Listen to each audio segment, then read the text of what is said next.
Good evening all of you. Good evening मेरे प्यारे विद्यार्थियों। Welcome to Chandan biology classes.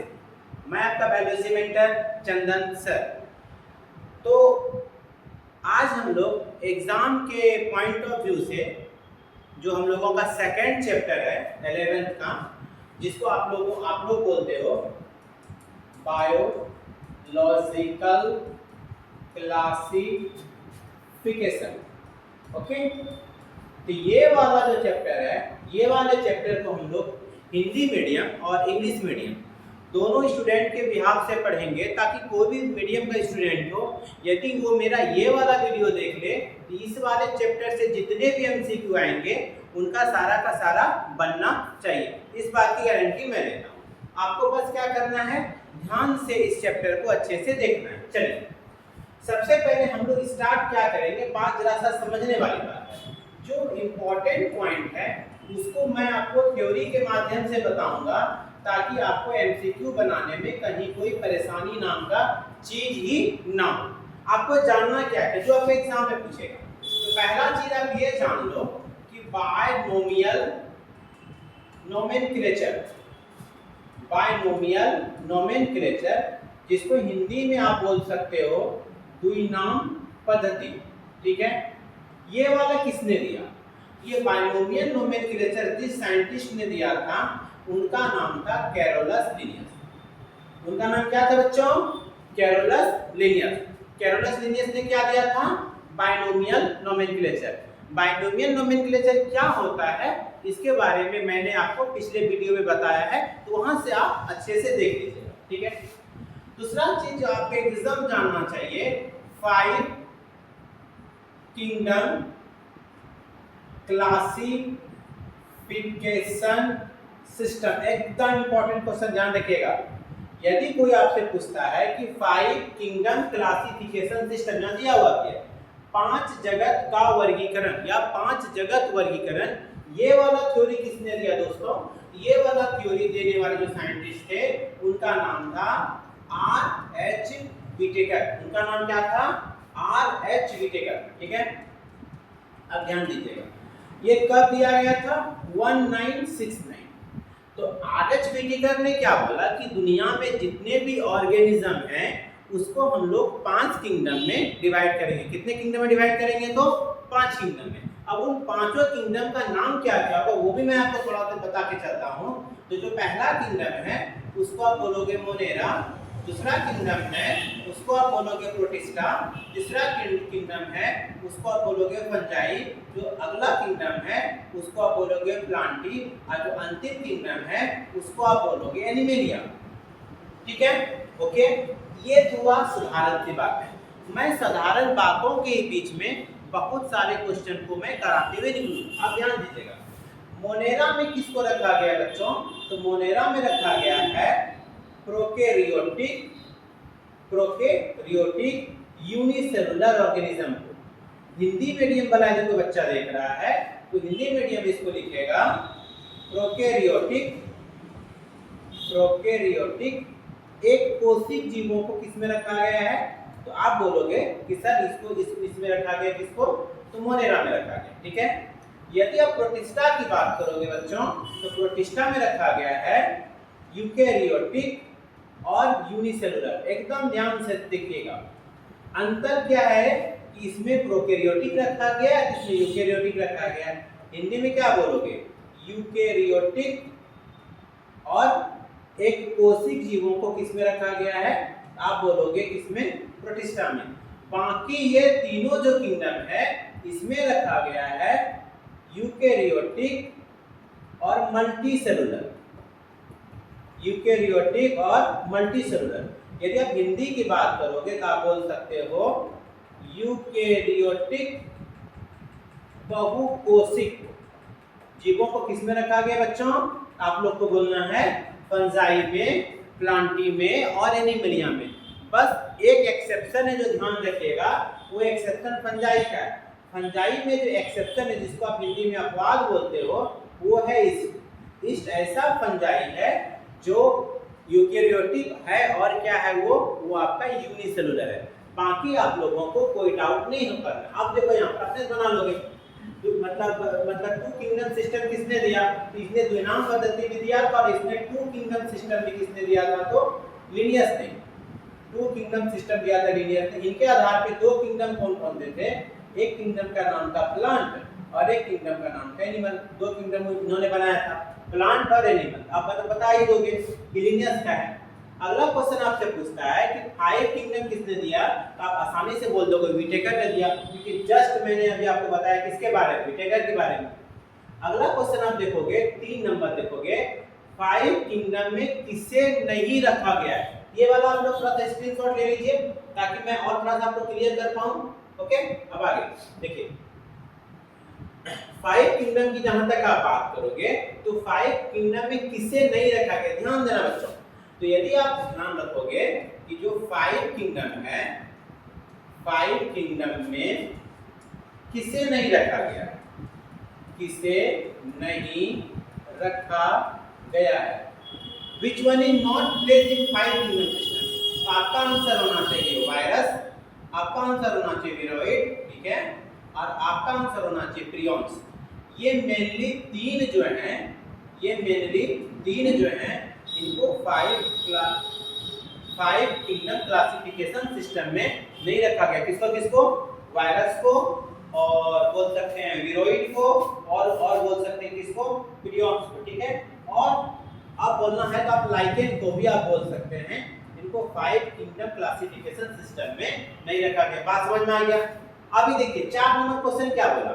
In which kingdom is the unicellular prokaryote? Just मैंने आपको तुरंत बताया है, यूनिसेलुलर प्रोकैरियोट। मिलाइए यहाँ पर आके, यूनिसेलुलर प्रोकैरियोट किसमें रखिएगा? मोनेरा में। आपका ऑप्शन कौन सा सही होगा? मोनेरा हो जाएगा। 4 तक आप बना लीजिए। देखिए, एक थ्योरी के बदौलत आप बहुत जल्दी सारे एमसीक्यू को क्लियर कर दीजिएगा। सेम क्वेश्चन देखिए, यूनिसेलुलर यूकेरियोट, फिर आ जाइए पीछे, यूनिसेलुलर कहां गया? यहां पर है, और ये रहा यूकेरियोट। आप आंसर किसके पास आइएगा? प्रोटिस्टा के पास आ जाइएगा। अब ये बोला गया है which one is not a eukaryote. साफ बोला है, ये तीनों चारों 1 2 3 और 4 यूकेरियोट है। यूकेरियोट कौन सा नहीं है? मोनेरा है। तो इस 6 नंबर का आंसर कौन सा लगेगा? मोनेरा लगा दीजिएगा। अब 7 नंबर में देखिए, बोला क्या? हाँ, एक बात मैं आपको बताना भूल गया था। मोनेरा में किसको रखा गया बच्चों? तो मोनेरा में सारे बैक्टीरिया को रखा गया है। तो बैक्टीरिया को किसमें रखा गया है? आप बोलोगे मोनेरा में रखा गया है। अब 8 देखिए, यदि आप बैक्टीरिया की बात करते हो, तो देखना कितना नंबर पे? ये शायद 8 नंबर। यदि आप बैक्टीरिया की बात करते हो तो बैक्टीरिया की जो सेल वॉल होती है वो किससे बनी होती है? तो आपको बोलना है पेप्टिडोग्लाइकेन। किसकी बनी होती है? पेप्टिडोग्लाइकेन। देखिए कितना नंबर है? 8 नंबर का 1 नंबर हो गया। हाँ, अब जैसा जब बैक्टीरिया का बात खुला है, तो एक बात एकदम मैं आपको थोड़ा सा क्लियर कर दूं। यदि बैक्टीरिया रॉड शेप का है, रॉड शेप को आप बोल सकते हो छड़नुमा, ओके, तो इसको आप बेसिलस बोलोगे। इसको आप क्या बोलोगे? बेसिलस। वही दही वाला बैक्टीरिया है जिसमें लैक्टोबैसिलस है, ठीक है। यदि बैक्टीरिया गोल है, राउंड बोलो, या नहीं तो स्फेरिकल बोल लो आप जरा सा। तो राउंड मतलब गोल आकृति का है, इसको आप कोकस बोलोगे। क्या बोलोगे? कोकस, ठीक है। यदि बैक्टीरिया कोमा आकार का है, कैसा है बच्चा? कोमा आकार का है, इसको बोलोगे विब्रियो। इसको क्या पढ़ोगे? विब्रियो, ठीक है। कैसा बताया मैंने? यदि गोल है तो आप बोलोगे कोकस, रॉड शेप है तो विब्रियो, रॉड शेप है तो आप क्या बोल दोगे? बेसिलस, और यदि कोमा शेप है तो उसको आप क्या बोलोगे? विब्रियो। लेकिन यदि आपका स्पाइरल शेप है, कुछ इस तरह का है, यहाँ पर फ्लैजिला मान लीजिए इसको। यदि स्पाइरल शेप का है तो इसका नाम होता है स्पाइरिलम। इसका नाम क्या बोलोगे बच्चों? स्पाइरिलम, ठीक है। तो हाँ, अब इससे आपको कितनों क्वेश्चन बोले थे? क्या पूछा था? ध्यान से देखिए, तो ये आपको पूछा है, ये हो गया 9 नंबर। हाँ, बैक्टीरिया को, ठीक है। अब देखिए क्या बोला? कोमा आकार। तो कोमा आकार को आप क्या बोलोगे? कोमा आकार का आप कितना बोलोगे? वाइब्रियो बोलोगे। कितना नंबर ऑप्शन लोगे? 9 का ये ले लोगे, ठीक है। अब ये 10 number, in which kingdom which nuclear membrane. अब ये क्वेश्चन इजी है, लेकिन थोड़ा सा घुमाया क्या है कि जो प्रोकैरियोटिक ऑर्गेनिज्म होते हैं उसमें वेल डिफाइंड न्यूक्लियस नहीं होता है, मतलब उसमें न्यूक्लियस जो होता है वो न्यूक्लियोइड फॉर्म में रहेगा। इसका मतलब उसके चारों तरफ न्यूक्लियर मेम्ब्रेन देखने को नहीं मिलेगी। तो वही बात पूछा कौन है ये इसमें, आप प्रोकैरियोट को ढूंढ लो। प्रोकैरियोट में कौन सा आ गया, मोनेरा, ठीक है। 10 नंबर बना लो। अब आइए 11 पे, ठीक है। देखिए मैं आपको पढ़ा रहा हूँ एमसीक्यू ही, लेकिन साथ में थ्योरी इसलिए बता रहा हूँ ताकि वो कहाँ से आए इस बात की भी जानकारी आपको अच्छे से होनी चाहिए। और आप साथ में साथ इसका भी स्क्रीनशॉट लेना छोड़ोगे नहीं, तब तक लीजिएगा नहीं, तब तक आगे बढ़िएगा नहीं। अब आगे, अब यदि यहाँ से आप जरा सा देखोगे इसको, किसको, मेरे स्लाइड को, ठीक है। अब स्लाइड को अच्छे से देखिएगा कि क्या बोला गया, बात समझिएगा।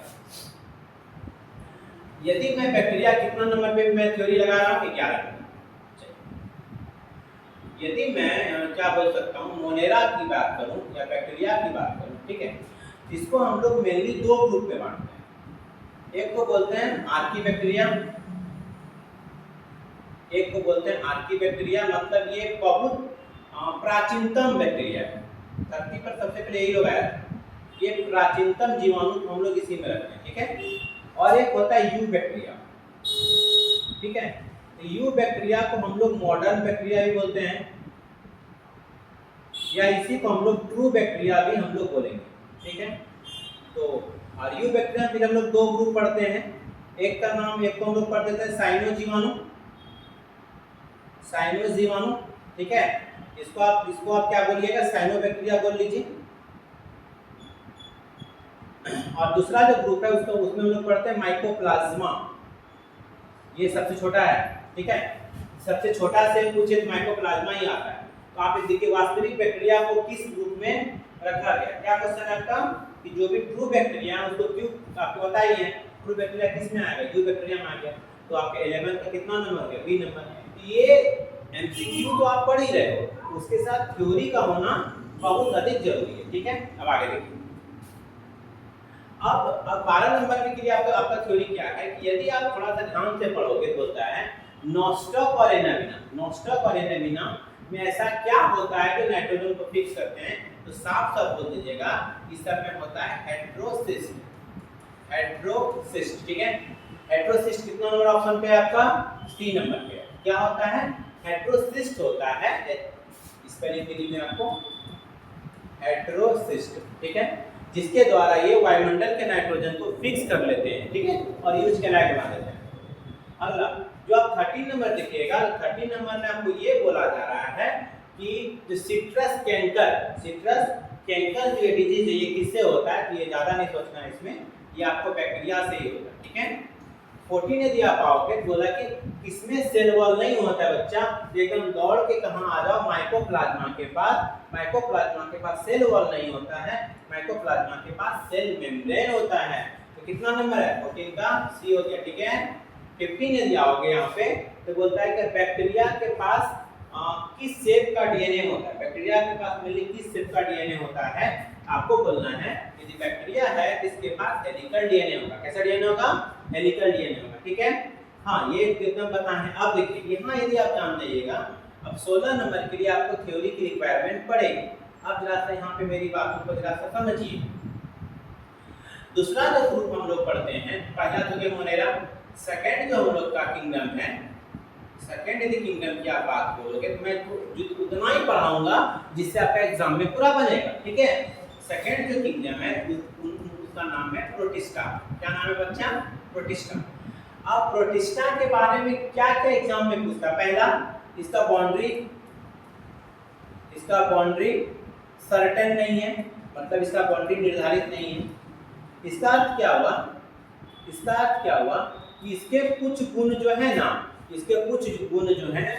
वो प्लांट से मिलते हैं, कुछ गुण इसके फंजाई से मिलते हैं, जबकि कुछ गुण इससे किससे मिलते हैं, एनिमल से मिलते हैं। मतलब इसका बाउंड्री निश्चित नहीं है। यदि बाउंड्री रिलेटेड क्वेश्चन आए तो आप किसको बोल दीजिएगा, प्रोटिस्टा। दूसरी बात क्या है कि प्रोटिस्टा में हम लोग टोटल 5 ग्रुप को पढ़ते हैं अच्छे से। एक ग्रुप का नाम है इसका क्राइसोफाइट्स, ठीक है। दूसरा ग्रुप का नाम है डायनोफ्लैजेलेट्स। पहला ग्रुप का नाम क्या है बच्चों, क्राइसोफाइट, दूसरा का नाम है डायनोफ्लेजेलेट, तीसरा को आप बोल सकते हो स्लाइम मोल्ड्स, और सॉरी ये 4 में रखिए आप इसको, यूग्लिनॉइड, फिर आप बोल दो स्लाइम मोल्ड्स, और अंतिम में आप रख दो प्रोटोजोआ। ये आपका कितना ग्रुप है? ये आपका 5 ग्रुप प्रोटोजोआ। अब क्या बोला, अब क्राइसोफाइट में 2 चीज आता है, एक का नाम है डायटम, ठीक है, एक का नाम है डेस्मिड। एक का नाम क्या है? डायटम, और एक का नाम क्या है? डेस्मिड। अब डायटम में आपको क्या क्या याद रखना, मैं आपको तुरंत बता रहा हूँ कि डायटम में आप क्या याद करोगे।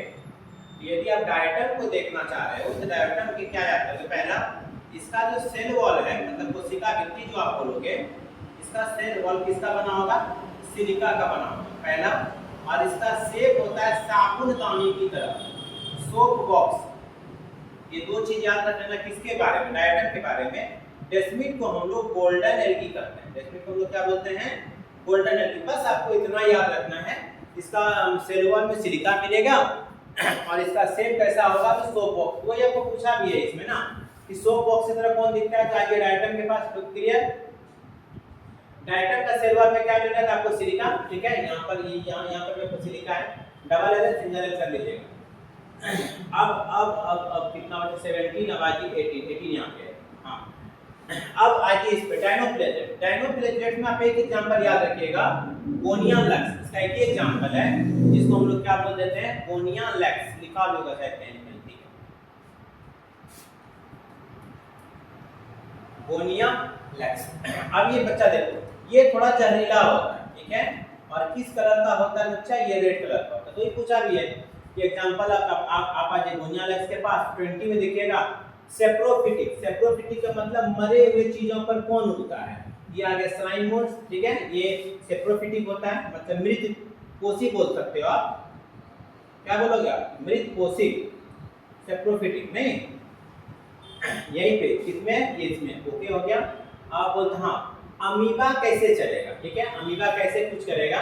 तो आपको पता है अमीबा के पास क्या होता है? स्यूडोपोडिया होता है। तो स्यूडोपोडिया के दौरान अमीबा क्या करेगा? मूवमेंट करेगा, ठीक है। अब आइए इस पे, क्या बोलते हो, ये प्रोटोजोआ पे, ठीक है।